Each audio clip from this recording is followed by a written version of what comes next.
Hello! I hope that you've all been doing very well and have been taking care of yourselves as best as you can. I first explored this property in the early autumn and was not expecting there to still be so much scattered about. It's fairly large, so I excitedly returned at the start of the season to see what else I could find. And although there was so much more snow than I had anticipated, I still had an absolute blast. I wound up discovering even more on this second visit. I barely even noticed the original stone foundation on my first trip, as it was so overgrown.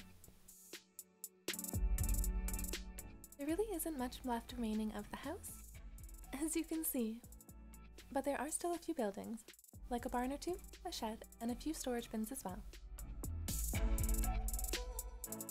I'm not sure what happened to the house, and I'm unable to find any history on the property whatsoever, but considering how much remains, I don't think it was a planned demolition.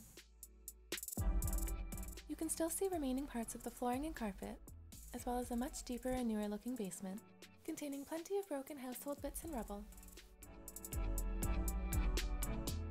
Even though there's technically no house, there's still plenty left behind to explore.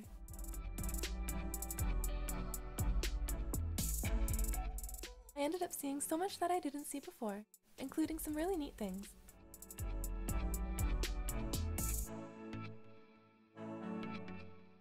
As it became a bit of a blizzard, I took shelter in one of the barns for a moment, to shake off the snow and let my hands warm up a little, when I spied old game boards, one of which had Atari written in the corner, and realized that the other structures would most likely be worth taking a peek inside too.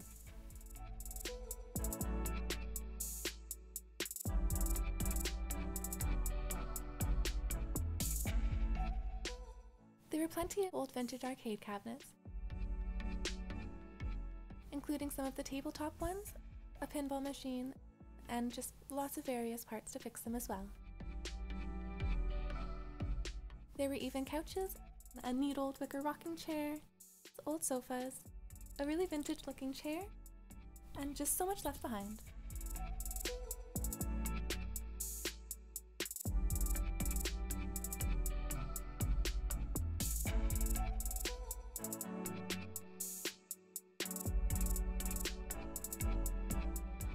I think about this property a lot, and I'm hoping someday I'll have answers.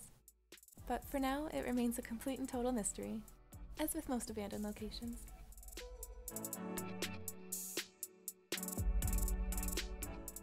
I had so much fun frolicking around and exploring this property during a snowstorm, but am definitely looking forward to returning again in the warmer months and seeing what else I can discover.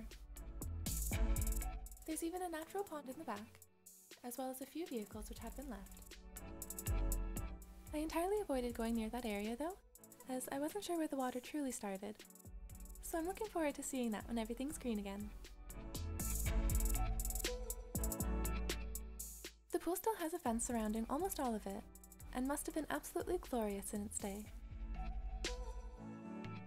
It's very large, with a diving board, chairs scattered around, and a basketball net behind it.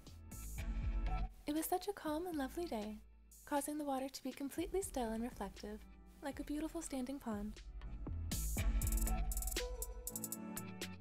As far as I could tell, it didn't look like anything had fallen or been thrown into the pool, which is kind of a rarity for abandoned pools.